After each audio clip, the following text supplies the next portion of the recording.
Glory to Jesus Christ. Glory to Him forever. Good afternoon. Before I begin, I would like to thank Carolyn King and Father Heron and St. Anne's Ministry for allowing me to speak to you today and to spend some time with you.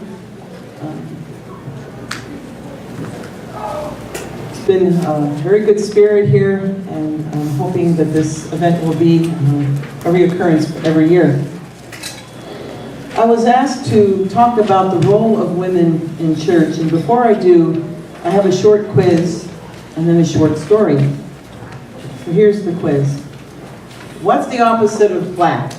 White. What's the opposite of good? Bad. What's the opposite of dark? Light. What's the opposite of hate? Love. What's the opposite of woman? Man. Oh. So there's a little bit of hesitancy there. So that was a trick question. So actually God created us, male and female, to complement each other. And we are beautifully different but equals.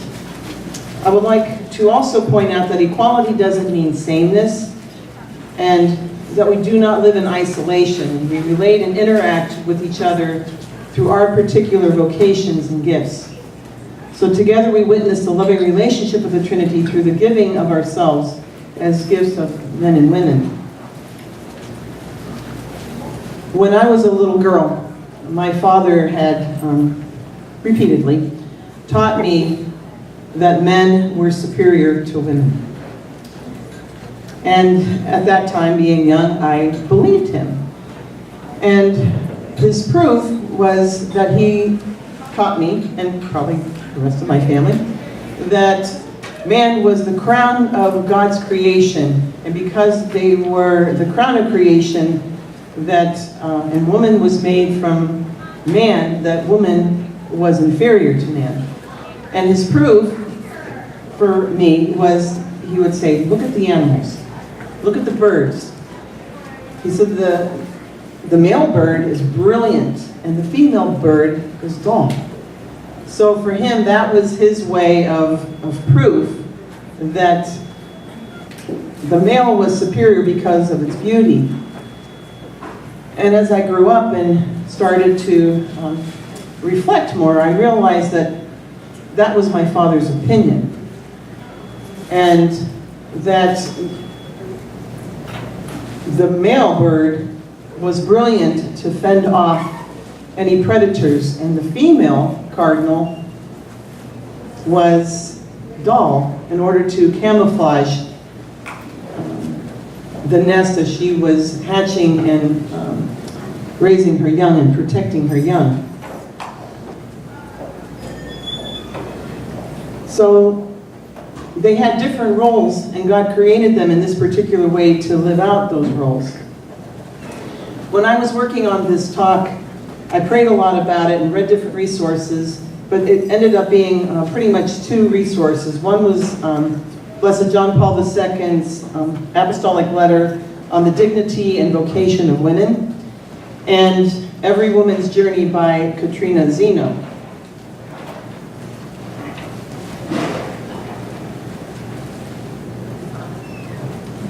What I ended up, through prayer and everything, was kind of a no-brainer, but the theme ended up boiling down to that when we talk about the role of women, rather focus on the vocation of women. Their role is more of the things that we do. That we can be, a director of religious ed, we could be a youth minister, we can be a parohi queen, or whatever it is, all the different functions that happen in the church. But our vocation as women as our femininity is our vocation, and then how we live that out through our gifts. The world measures the value of the human being in everything as function and power, and usefulness and performance.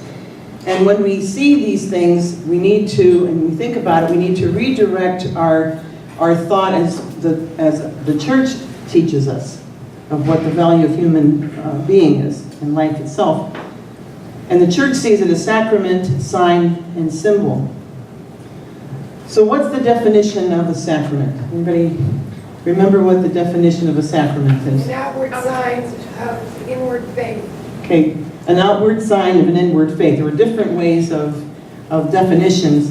Another definition is pretty close. An outward and visible sign of inward and spiritual divine grace, or mystical participation of mankind in divine grace, and God revealing himself through the prayers and actions of his people. So when we talk about being a living sacrament, or being a sign, or being a symbol, we need to ask, like, what does the person make real with their presence? Or what's the significance of a sign? What is this? Stop sign. Piece of paper. No, but it represents a stop sign. And the stop sign, just that, a sign, it's a piece of metal. It's an octagon, it's got red and white paint on it, but what does it do? It stops traffic. Does the stop sign, for what it is, like jump out in front of a car and go, excuse me, I'm stopped, you have to stop. No, it doesn't. It's there, and it's what it represents is how it's effective to its role.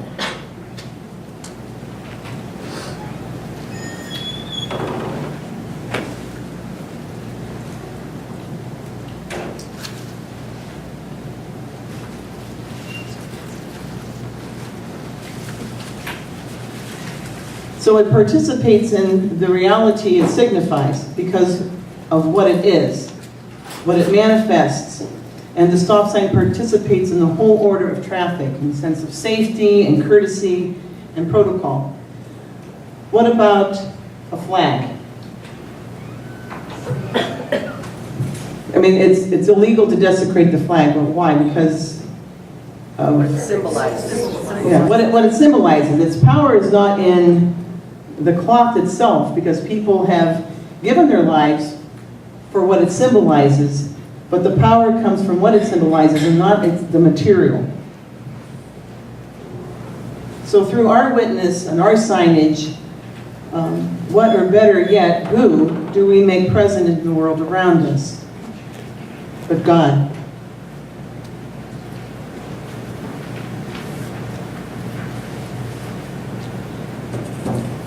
God created man in his own image. In the image of God, he created him.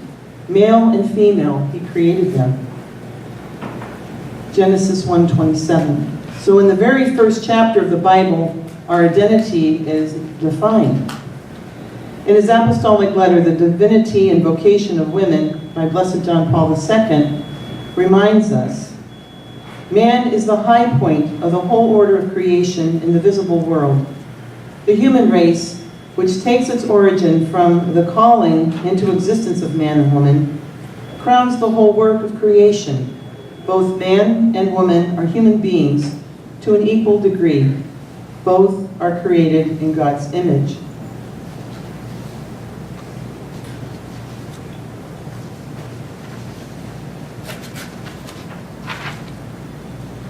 In the second creation story, in the description found in Genesis 2:18, the woman is created from the rib of man. And the man, even though he has all these companions of animals around him, they don't satisfy him. And they're not suitable as a helper to him. So God puts the man into a deep sleep, into an ecstasy, removes a rib, creates this woman. And when Adam sees her, he's like, wow, at last, flesh of my flesh and bone of my bone, I will call her woman. John Paul II says, by reflecting on the whole account found in Genesis 2:18-25, and by interpreting it in light of the truth about the image and likeness of God, we can understand even more fully what constitutes the personal character of the human being, thanks to which both man and woman are like God. For every individual is made in the image of God, insofar as he or she is a rational and free creature capable of knowing God and loving him. Moreover, we read that man cannot exist alone.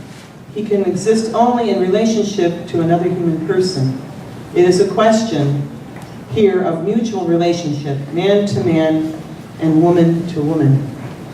And a particular vocation of women is to teach men how to love. It becomes natural to women. That Eve came from the side of Adam, and what do the ribs do? What does it protect? So the woman's role is, still today, is to protect the heart of man and to teach him how to love. And we do this through the strength of our gentleness. In this way from his rib. The woman is immediately recognized by the man as flesh of his flesh and bone of his bones. And for this reason, she is called woman.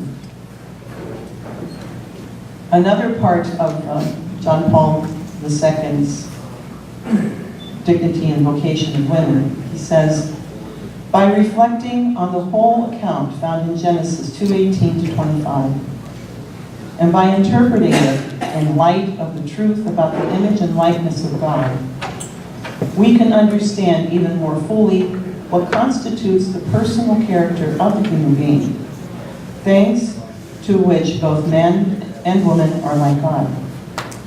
For every individual is made in the image of God, insofar as he or she is a rational and free creature, capable of knowing God and loving Him. Moreover, we read that man cannot exist alone. He can exist only in relationship to another human person. It is a question here of mutual relationship, man to woman, and woman to man. In this case, reflecting on the second creation story about woman coming from the rib of man, we have a particular vocation as women to teach men how to love. It becomes natural to us.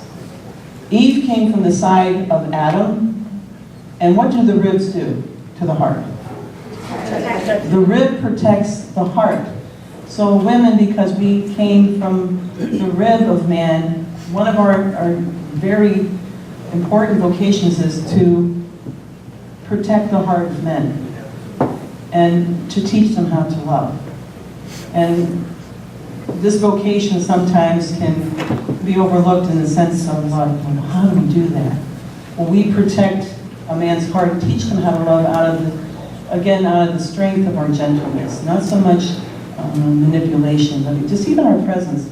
Have any of you gone into a room, and it's not to put down any guys, but going in a room and the guys are all together, after a while their conversation kind of keeps going down. And then you can almost tell by their laughter what's going on. And it's happened to me many times that, you kind of know what's going on, but I gotta go in the room, especially in different work situations that I've been in. You go in, and you clean up their act.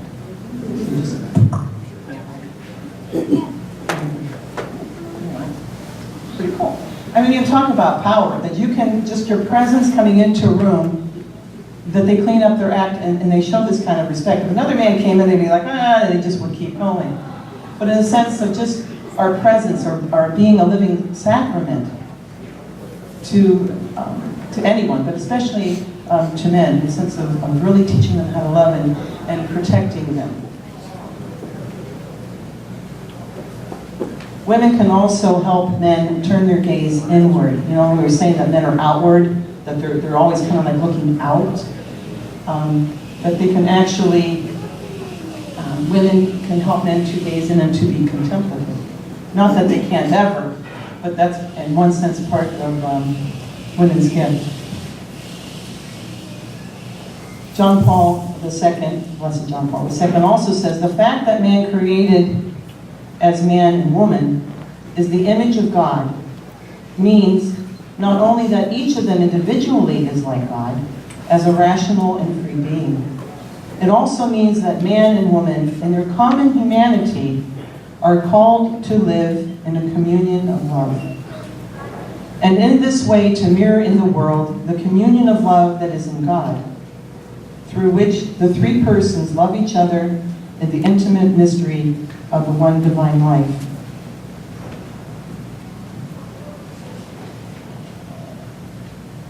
So our lives, the way we interact, the way we love one another, and relationship reflects the love and the relationship of the Trinity. And it's something that through our prayer and taking time just to reflect on that and finding like our meaning. And one of the things like what Father was talking about, like when we do sit and we pray, and oftentimes if we are honest, none of our words start to show, and the things that maybe we need to address, we kind of like to, push under the rug and try and ignore. Ultimately, it's going to surface. But if we, in prayer, really focus on what our weaknesses are and the sense of where we need to be reformed, whether it be personal, whether it be in relationship, men or women, in the church, that we need to really focus on the reform and to seeing Jesus in each person that we meet, being Jesus to that person and seeing Jesus in that person. In a sense of discipleship, our discipleship obviously starts at our baptism. And we often say, I was baptized in a certain parish, or I was baptized on a particular day. But when we say that, sometimes we can almost think that our baptism was like a one-time event. Just something that happened, and that's that. But actually, our baptism is an ongoing reality. You are baptized, and it's a dynamic, ongoing reality, an initiation into the life of the Trinity, the life of the church, the body of Christ, and it's an ever-deepening and challenging relationship as a daughter of God and a disciple of Christ.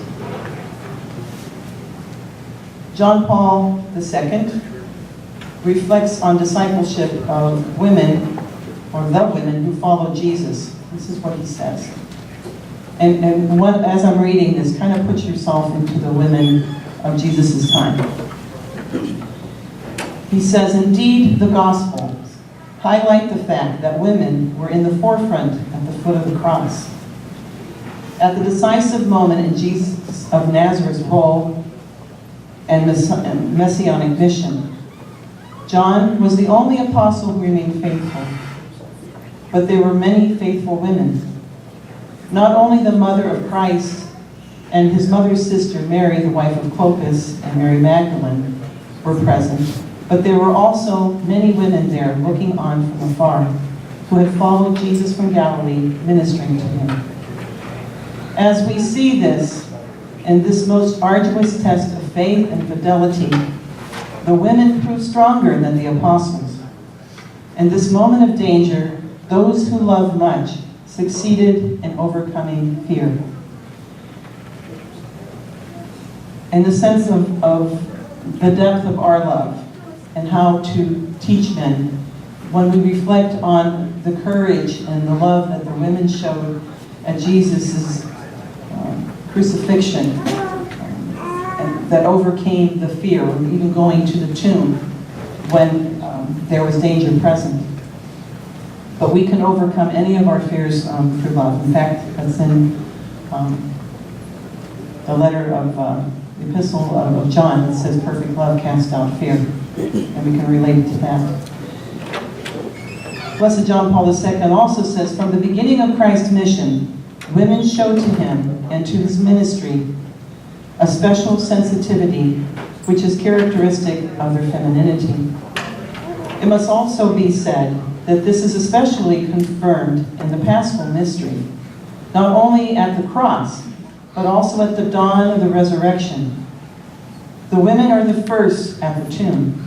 They are the first to find it empty. They are the first to hear, he's not here, he has risen, as he said. They are the first to embrace his feet. They are also the first to be called to announce this truth to the apostles. Mary Magdalene was the first eyewitness of the risen Christ. And for this reason, she was also the first to bear witness to him before the apostles. Hence, she came to be called the apostle of the apostles. So through our example of love, we too can succeed in overcoming fear and encourage others in our churches to not be afraid to be faithful disciples, to put their faith out there, to be vulnerable to God's will, to be disciples willing to totally give their lives to Christ, and to be the bride, the body of Christ. When we talk about our vocation as women in the church, it should go beyond the structure of the building, the various functions and activities of the church. As I said before, there's also our domestic church, our home, to consider. Be life givers and nurture love and unity. Reflect on the life of the Theotokos. Continually ask her to help you to emulate her life as a God-bearer to the world, to be vulnerable to God's will, and increase your trust in His loving will for you. Pope Francis recently remarked, "I would like to underline how the woman has a particular sensitivity for the things of God, above all, in helping us understand the mercy, tenderness, and love that God has for us." So again, I would like to reiterate that what we do, what our roles are, does not define us. But what defines us is our vocation as women. We are defined by being created in the image and likeness of God, by being receptive and bringing forth the life and love of God, and how we find fulfillment through being living sacraments to the world. Our ultimate fulfillment is union with God, divinization, and, as we say, theosis. We can draw others to union with God through our life-giving gift of femininity. Glory to Jesus Christ. Glory to God. That's